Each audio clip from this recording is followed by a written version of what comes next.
the second in our two-part series, and our four-part series every Tuesday at 12 o'clock noon for Black History Month.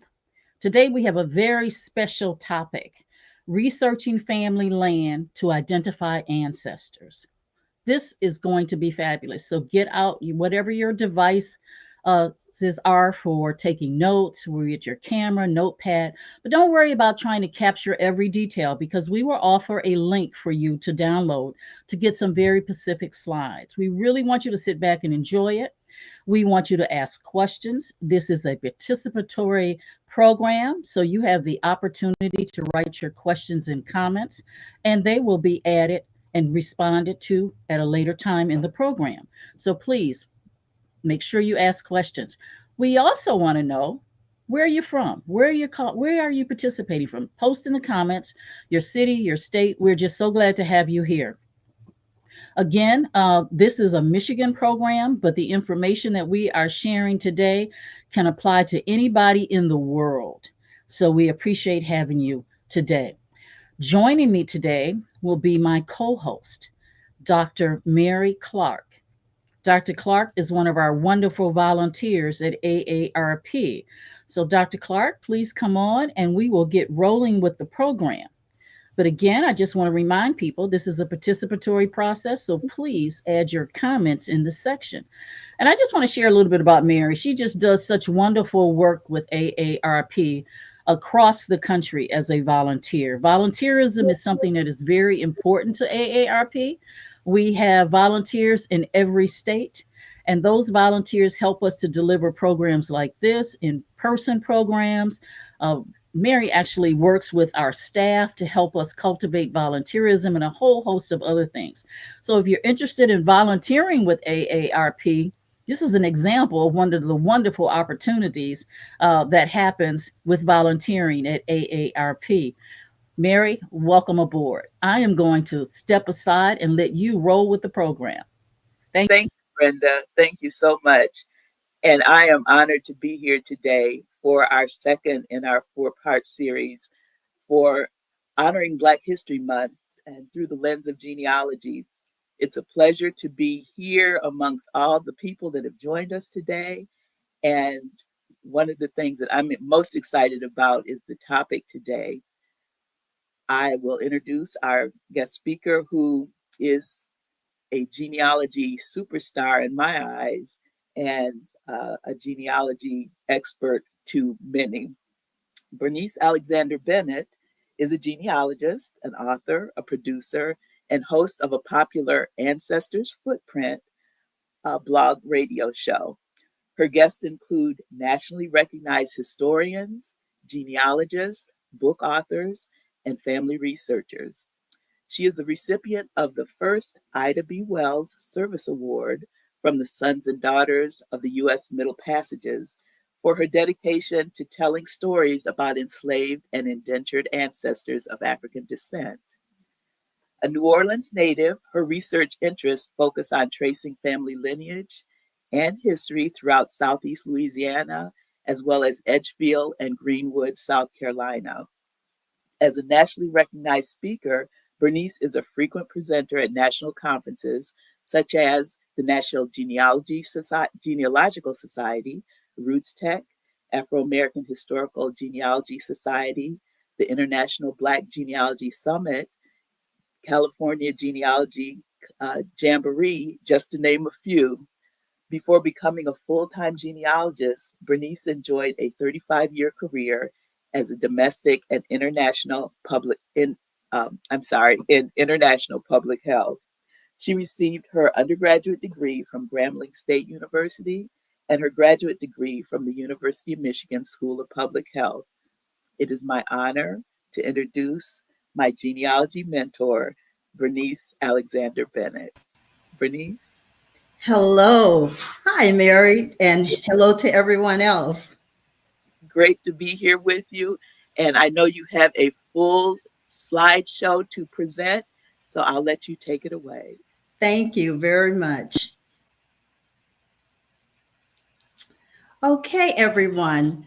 Now, I have a full title here. It's called The Roots of Resilience, African American Stories of Land, Legacy, and Liberation. So let's look at this quote for a minute. Forming one's own land on one's own account mean being one's own master. Can you just imagine our ancestors feeling this way? And this is a quote from historian and author Nell Irvin Painter. So I will be talking about the Homestead Act of 1862. I'll give you an overview and I'll share with you the purpose of this act and new opportunities that it provided to African Americans after the Civil War. I'll share with you the eligibility requirements, and then we'll talk about, well, who were the African American homesteaders? So let me take you back, just a little history lesson. The Homestead Act. This act was originally signed into law May 20th, 1862, and that is why it's called the Homestead Act of 1862. But homesteading actually began January 1st, 1863, with the first homestead being settled in Beatrice, Nebraska. So, what are the eligibility requirements? I mean, it's important for you to understand what's going on. In fact, I bet some of you can just put in the chat, what was going on back in 1862? That's right, the Civil War. But also, this land was being made available to individuals, but they had to be over the age of 21, never take up arms against the United States. Now get a load of this. Single women, widows, immigrants, and later former slaves could apply for this land. Later former slaves. They had to settle on the land.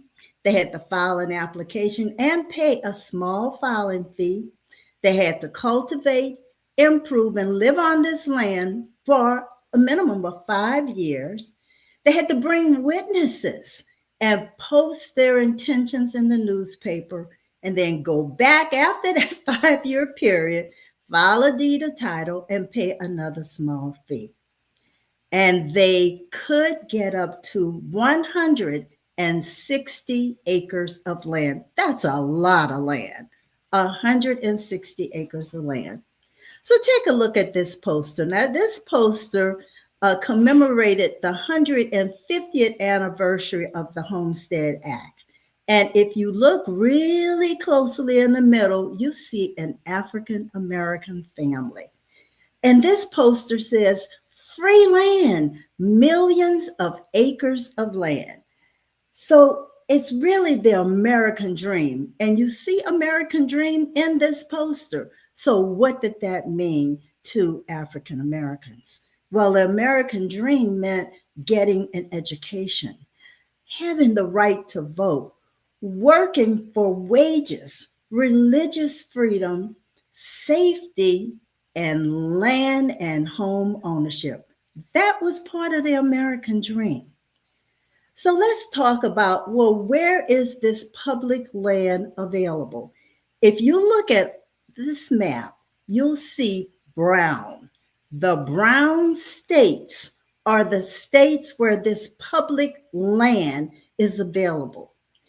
All the other states, these are not public land states. So that means those of you in Virginia, in Georgia, in Texas, and, just look at the 13 original colonies. These were not considered public land states. Now understand that this land at one time was part of the Native American communities. This is where they settled. And so through treaties and wars and what have you, the United States owned all of this land. But I have to go back and say to you all, remember, this act was passed during the Civil War. But there's several Reconstruction amendments between the end of the Civil War that really made it possible for African Americans to acquire this land. The first was the 13th Amendment. It abolished slavery and involuntary servitude. Then there's the Fourth Amendment. It addressed citizenship rights. And then the 15th Amendment.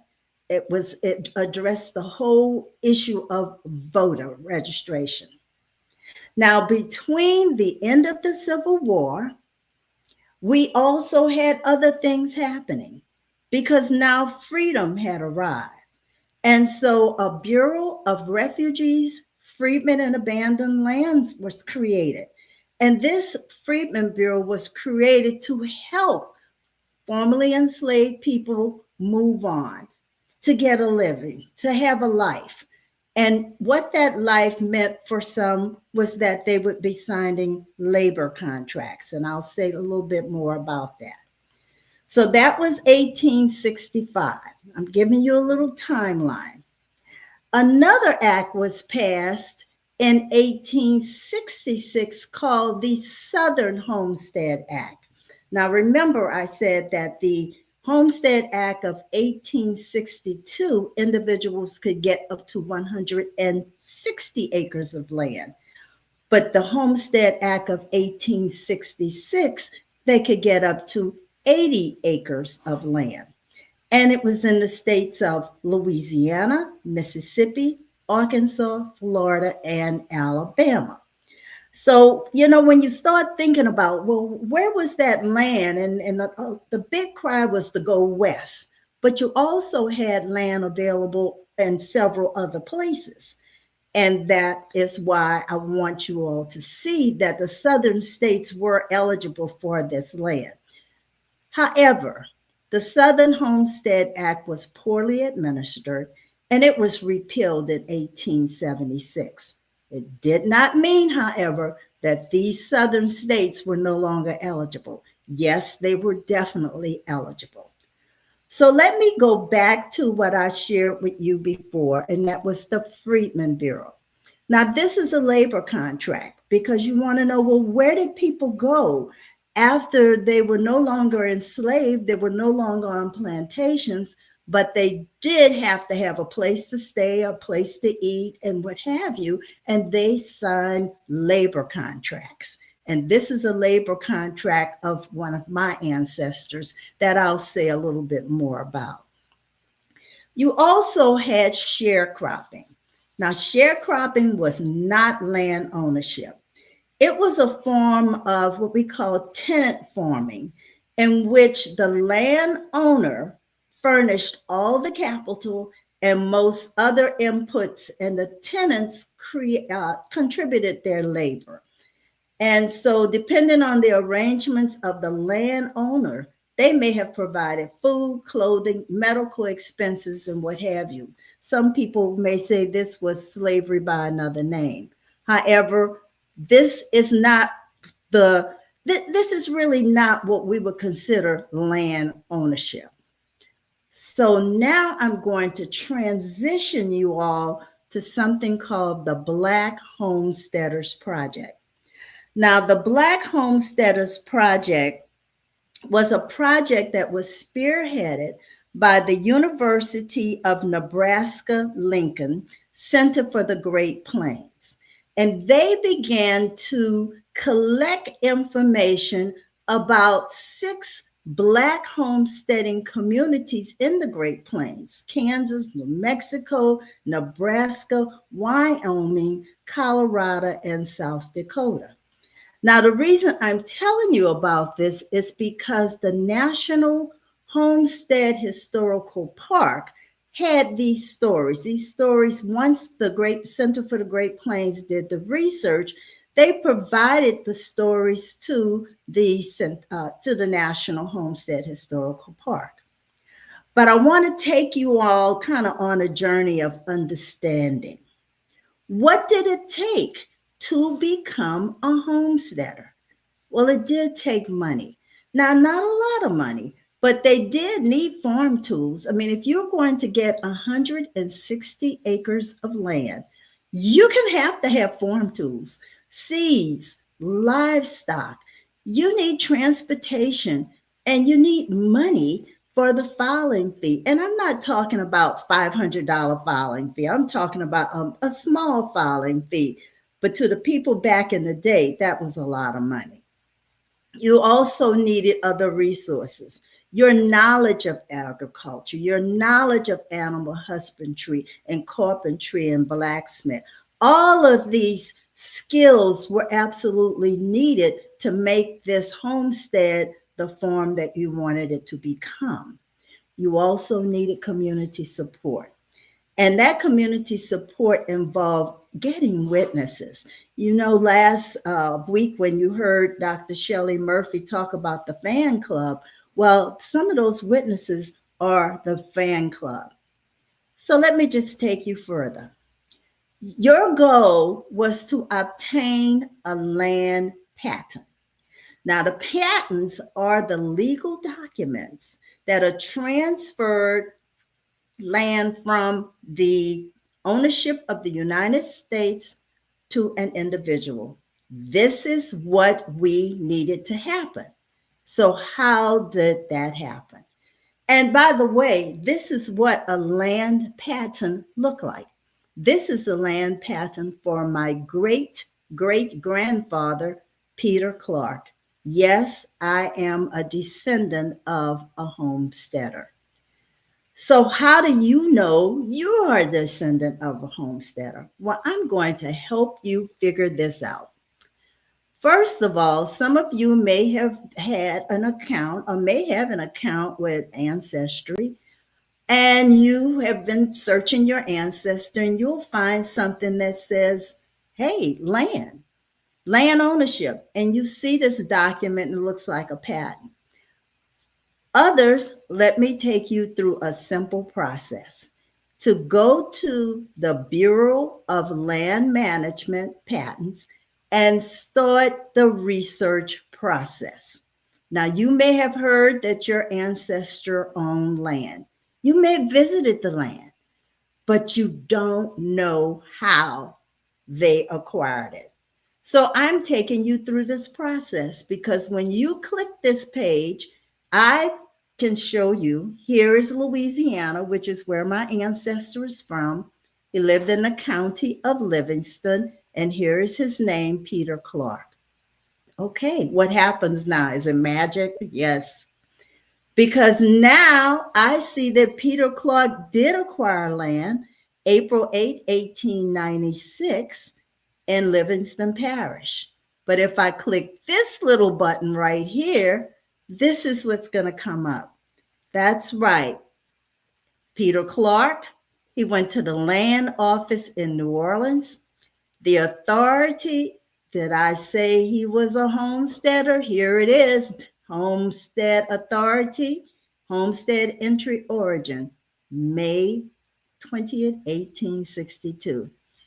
This is a document number. This is his application number. And here it is right here.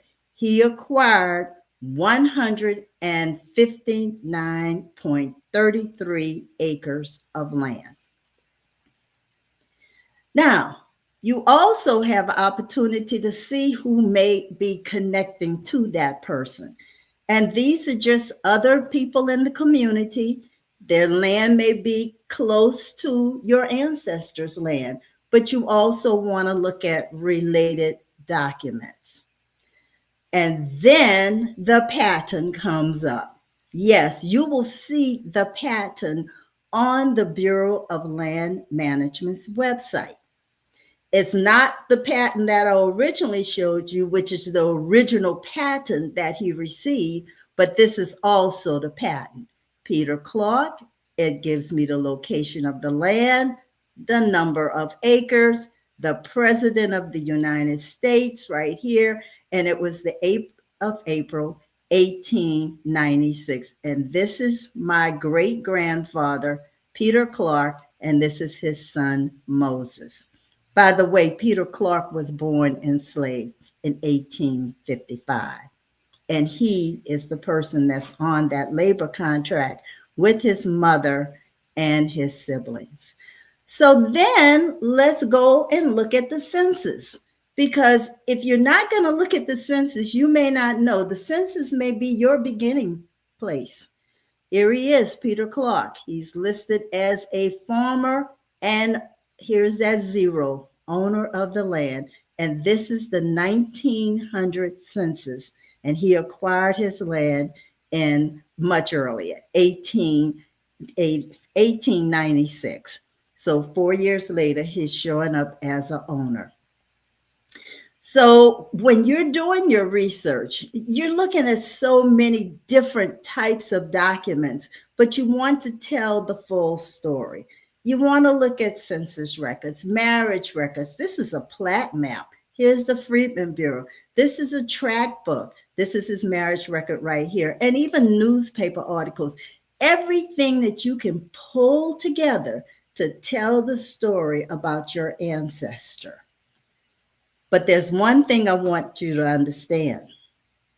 If you find a land pattern, that's the end of the process. I want to take you back to the beginning of the process. That's right. There is paperwork. There's primary documents that you can look at and study. And those land entry case files are located at the National Archives. In fact, I'm in the National Archives. You see this, all of these boxes? All of these boxes consist of land entry case files. And this box was for New Orleans. That's where I went. I wanted to see all of these files, and they went to the land office in New Orleans. So what can you find? And I'm just going to give you just a little bit. You're going to find the settler's name, where he was born, his age, when he settled on the land, where the land was located, and how much he paid for the filing fee, and even more. Even more. And I can tell you, when I went to the National Archives and I pulled the file of my ancestor, I could feel my grandmother, my great-grandmother, and Peter Clark all standing behind me as I opened a paper that probably hadn't been opened for 100 years. And then I began to read. And this is the testimony. And you'll find this. All homesteaders or claimants had to fill out a questionnaire. And what did I find? That Peter Clark was 38 years old, and the post office was Maurepas, Louisiana. I found out that he was born in Louisiana, and this is the description of his land. I also found out that there was a question: when was your house built on the land, and when did you establish actual residence? He said, my house was built and I established actual residence on the land 10 years ago. Can you imagine? I'm reading this and I'm saying, oh my God, he was on the land for 10 years.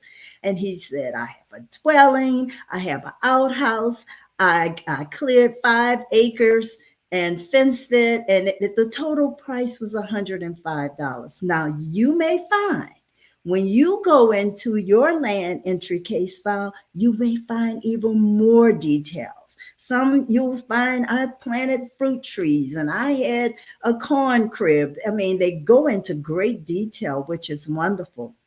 But then there's also a question of whom does your family consist of?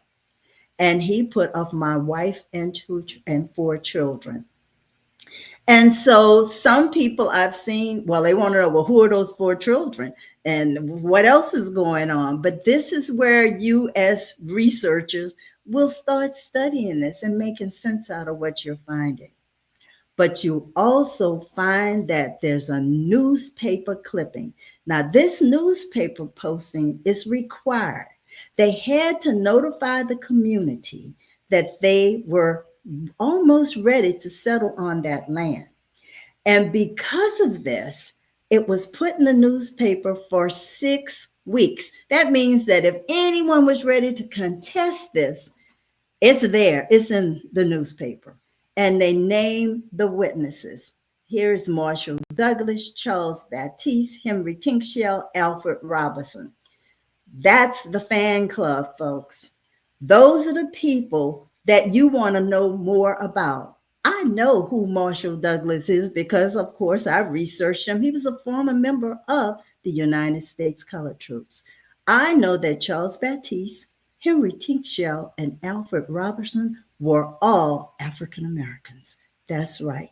And when you start doing this research, it just opens up information that you probably would never have seen, but the case files will open it up for you. I also discovered that when you're looking at these witnesses, they're not just becoming a witness for your ancestor, they're also witnesses for others. For example, Henry Tinchell is listed on 3 land entry case files and 1 Civil War invalid, and that was Marshall Douglas. Peter Clark's name is in 2 other land entry case files. Charlie Baptiste, 3 other land files, and Alfred Robertson, 2, and Robert Benefield was the newspaper editor. But let me tell you all something. It's not always as easy as you think. Because as I was going through the file and I'm jumping up and I'm all excited, then I found a statement that Peter Clark almost did not get this patent. He wrote in here, and this is just an excerpt that comes from around here, that today, that he's a very poor man, and that until today, he has not been able to get money to pay the cost of making proof. And this is the earliest day he had the money, that he has lived on the established land in good faith over 10 years. And it would work a great hardship were he deprived of his entry. Wherefore he prays, and you'll see statements like that. Wherefore he prays that his proof be accepted past his final certificate receipt. Well, I want you all to know, of course, he got his land. And that was my happy dance time. So why is discovering and telling Black homesteader stories important? It's the freedom story. It's the story of perseverance. It's proof, and it's resilience. Can you imagine living on land for 10 years and maybe not getting it? No, perseverance. He had the proof and he stuck with it. And these are all descendants of homesteaders. We're at the African American Museum of History and Culture last year, and these descendants are all descendants of homesteaders of the South. And so a Facebook page has been created, and it's called Descendants of African American Homesteaders. And I created this page because this is a community. We are all there to share and support and congratulate each other for telling their story. So, how can you share your discoveries? Well, certainly you can share it with your family and your friends and your genealogical groups. You could also write and submit a homestead story to the National Park Service. You can become an author and write a book, and you can just continue to tell that story at every opportunity you can. And so the website of which you will see to write your homestead story, it encourages you to write it, but also send a copy, the proof that your ancestor owned land. And that's sending those homestead land case entry files. So this will give you an idea of what a story looks like on the National Homestead site. This is a story by Dr. Shelley Murphy. It's a Michigan story, folks, and Dr. Shelley Murphy's ancestors received their land patent May 10th, 1875. This is another story. This is a story that I wrote about Charles Baptiste. Now, one thing that I discovered very interesting about Charles Baptiste, that in 1911, Charles Baptiste sold 6 acres of his land for $150 to the school board of Livingston Parish for the purpose of educating the students. Now, you'll find in some of these stories that individuals will talk about how land was donated for churches, for schools, for the cemetery. I mean, they use this land for the good of the community. I also discovered that Charles Baptiste was a witness for my grandmother when she got married in 1913. You know, little tidbits, things that you wouldn't know, but when you start doing your research, you just get hooked up on that fan club, those neighbors. You want to know as much about those neighbors as you can. This is another Alabama story. This is a story by Oris Jenkins, and I think Oris will be presenting next week. Vandy Hutchison. And then Mary, Dr. Mary Clark. This is the last story that she submitted on the website, but I can tell you she also mentioned the witnesses for Black homesteaders, Peter Eddings, Delba Mency, and Henry Eddings. So we can attest to the fact that, yes, there were Black homesteaders. Now, I mentioned writing a book. Well, because of the desire to get more people to tell their stories, in the process, I discovered that we had a large number of Black homesteaders from the South. And so I reached out to the writers and said, would you all like to become a part of a book? And we'll call this book Black Homesteaders of the South. And they agreed. And so we have 49 stories in this book of Black homesteaders. And these are the contributors and descendants to the book. You can see these are the Alabama descendants and contributors, Arkansas, Florida, Louisiana, and Mississippi. The largest number of stories came from Louisiana and Mississippi. And so I want to conclude this presentation by saying, how do you go about finding proof? Well, that's what you want to do. You're going to first, some of you may find that oral history. It's going to stimulate you to look for that land. You're going to look at the census records because you may see your ancestor listed as a farmer, and then you'll see owner. You want to go to the Bureau of Land Management, go through the process that I shared with you, then request your land entry case files from the National Archives at $50. Write your story using the prompts, and there is a template. Submit your story for publication on the National Park Service website, and then join the Descendants of African American Homesteaders Facebook group. We are a community, and there are a lot more homesteaders out there, I can assure you, because there are millions of landowners who obtained this land under the Homestead Act of 1862. So I'm ready for questions. I love to hear those who are descendants of homesteaders share your stories. And also, hey, just ask questions. Let's talk.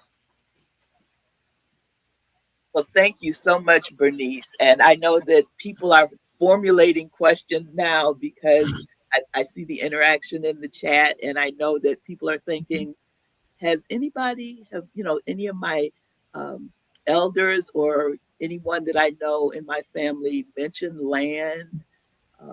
Because that's kind of how I began to discover the homesteaders in my family. There was this oral history that there was land, but I didn't think too much of it, but I heard it enough.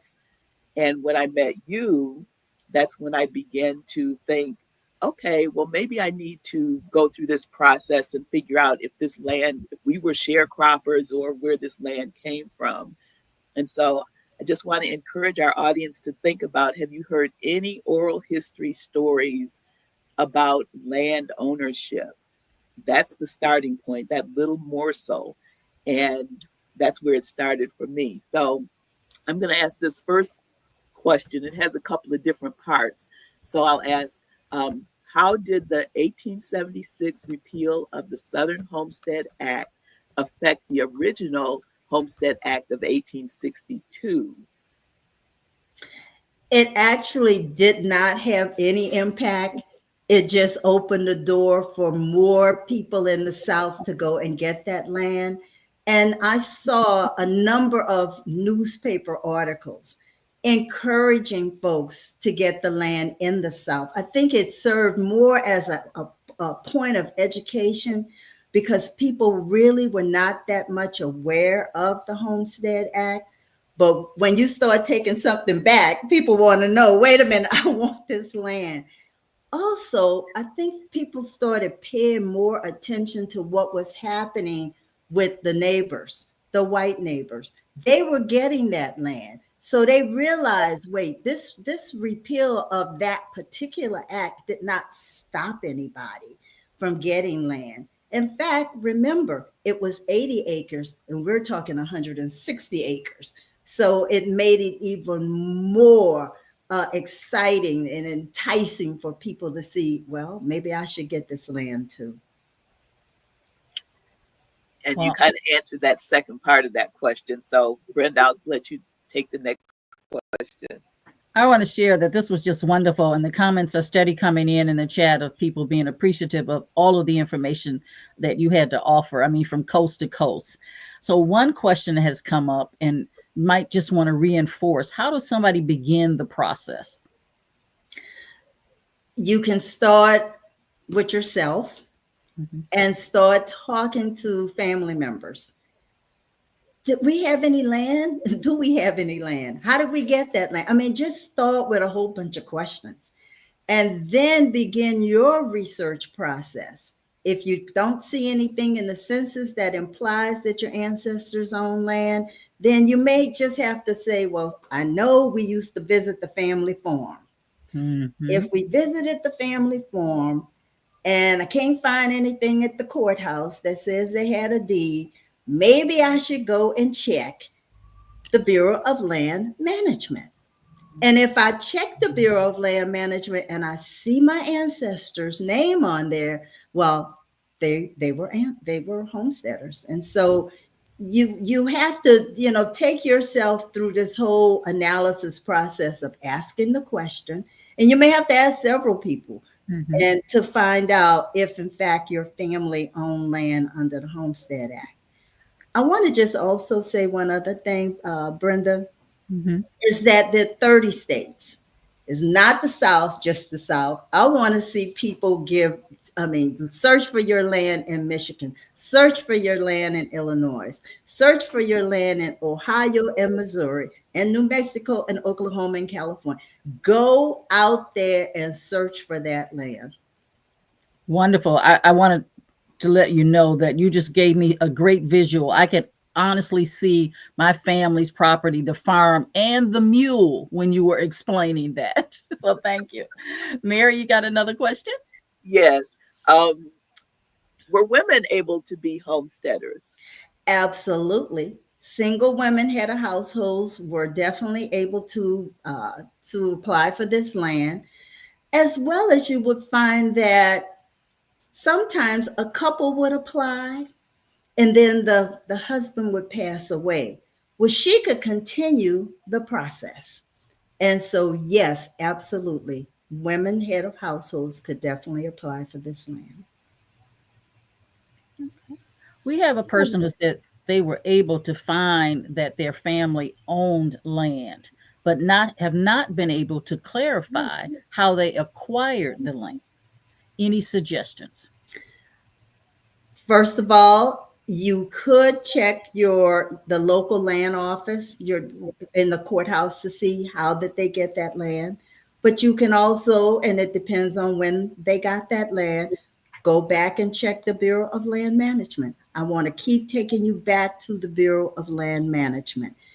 Because if you look on there and you don't see your ancestors, you have to go back home to where that land was purchased and find out just how did they get it.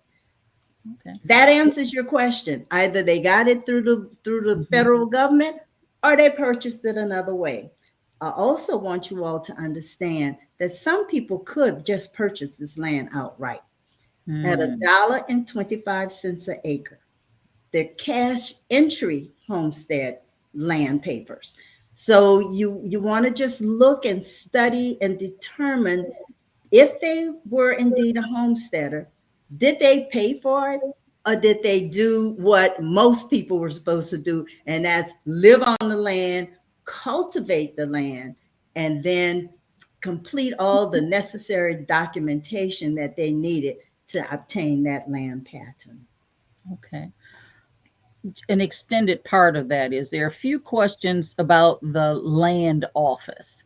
One in particular says, is it common for the land office not to be in the county in which the land was purchased? Someone else also had a similar question about the land office and starting there.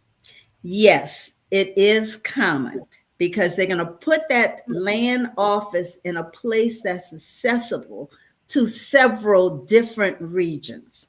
And I can tell you the New Orleans land office, for example, people traveled from several different parishes to get to the New Orleans land office where they had a larger staff to help them process the claims.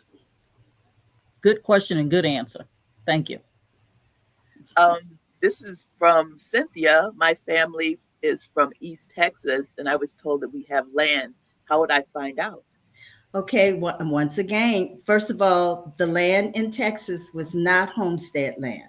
I mean, Texas had a whole nother set of rules, but I would do the same thing. I would check with the courthouse to find out how did they get the land, see if you can find a deed, and then look through the Texas rules and find out just how land was made available to people in Texas. Well, you mentioned Texas. Someone else had a comment about was homesteading available or not available in North Carolina? Homesteading was not available in North Carolina. Okay. And right after that, there's a question about South Carolina too. So no. Remember, I said the 13 original colonies in Texas. Okay. And there was other land. I mean, there was bounty land. There was land associated with the Revolutionary War and the War 1812 and what have you. But this is different land. And this is why I focused on the date to give you a perspective of where the land is coming from in 1862, a specific act that allowed, this was really, the act was revolutionary, actually. And it opened up so much public land because, I mean, what could the government do with all that land? They wanted people to come and get this land. And they wanted also to push the population west. Here's a question from Donna. My great-grandfather listed on the 1870 census that he owned his farm. Where do I start? Family does not know. The family does not know. And I would say, once again, start with you have it on the census, so you see it.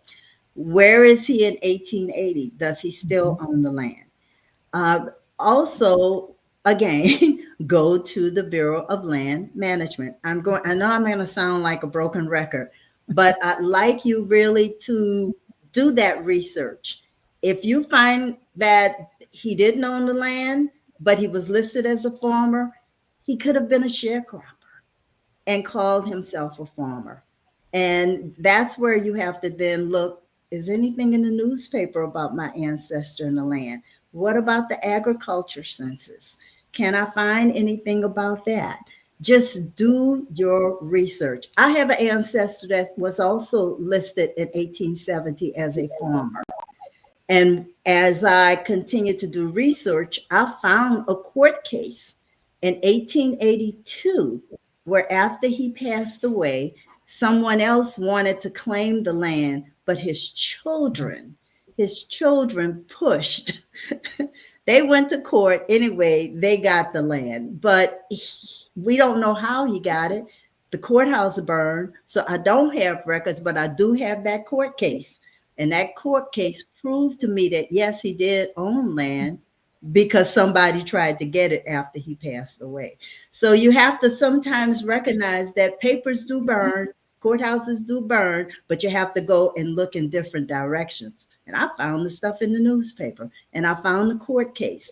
And that was my thought process. I have to keep digging. I cannot let this go. I have to find out why was he listed as a farmer. And that helped me with the answer. Mm-hmm. Well, there's a question in here, a historical question. How many Black people lost their land, not being able to have the money to keep the land? Is there any history on that? I don't have the statistics to share with you on how many Black people lost their land. I can tell you that it was a problem for many to hold on to that land. I do know that when my ancestor passed away, that his land was sold on the courthouse steps. It's just that he had a son that was smart enough to hire an attorney to buy the land back on the courthouse steps. And generally, you will find in some communities that they were being charged taxes illegally, and folks were threatening them to get rid of their land. So you're going to find the whole history of what was going on in your community at that particular time. Something that you have to do the research. I'm answering one question. Yes, a video of this will be available. And then there's a question from Pamela. I have deeds from my family land in Mississippi. I missed how to research this. Oh, that's wonderful. So I have a question back to Pamela. Are these deeds the part of the land patents, or are these deeds where they purchased the land? It should say that on the deed. So that's where Pamela needs to start. Yes. Look at study the deed. Every piece of paper, and I always tell people this, every piece of paper that you have on your ancestor, don't just look at his name and his date, look at everything. What's being said?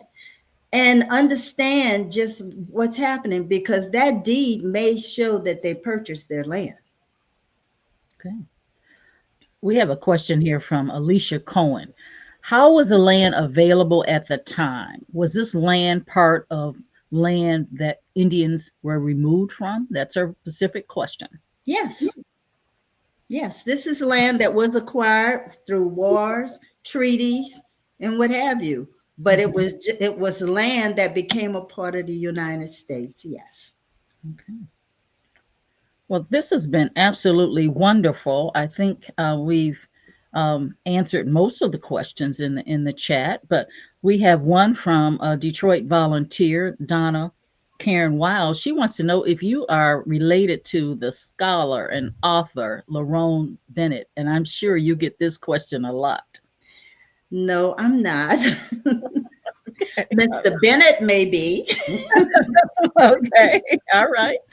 Well, I thought, I smiled when I saw her question, because I think his book Before the Mayflower is probably one of the earliest Black history books I read in grade school or something. But I thought that was a nice question to kind of close with.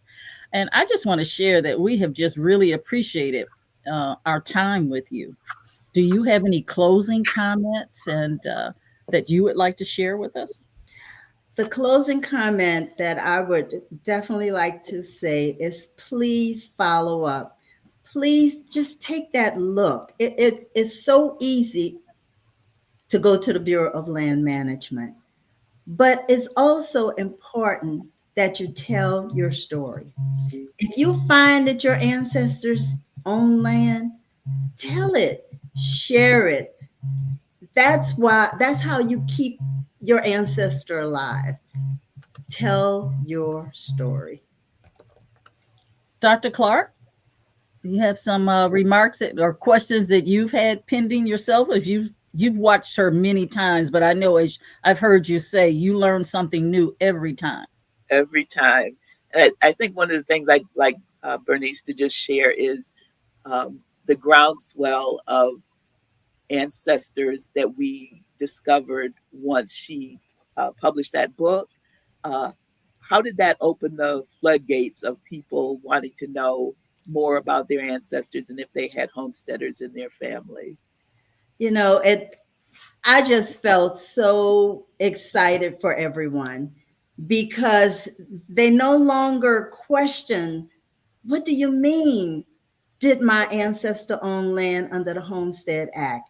They were now convinced that yes, we did acquire that land, and they began to look for that land. And it's I want to call it a big club, a big community of descendants. We're no longer walking around with that single story about sharecropping because we did own our land. And when, let's say, historians might say, oh, well, Black people didn't own land, or they were ran out of the South, or they just didn't get that land. But now we can say, oh, yes, and we have the proof. And that's what's important, the proof. You have the story, and you have a story that you would not have if you did not have the case files to open the door to help you understand who were the people that helped them. And that's the part that's exciting. And I want to call Dr. Mary Clark the superstore. Super, what I call you? She is our super girl. All right. She has found so many homesteaders, and it's absolutely wonderful. Thanks to Because you. it takes one, you take one story, one file, and it opens the door for the whole community. I, And I can testify to that. I can testify. After last week's program, Dr. Clark instantly searched my family name and found that we owned the property that I discussed in the 1900 census. So that will take me down a path. Like, I'm sure others on this call are going to go down this path now. We have a way to start. I mean, you definitely led us in the right direction. The conversations with family are most important because everybody has a story. Everybody might have a different story based on the same story, but it's a story.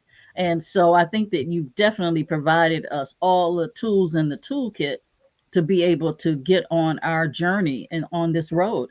I am just fascinated with the comments that people are making because they are continue to go on about thank you for getting them started. Thank you for the wonderful information. And how do we get more information?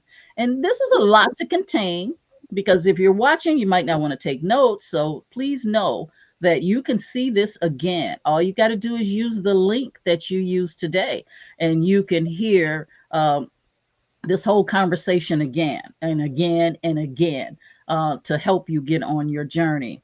I really appreciate this.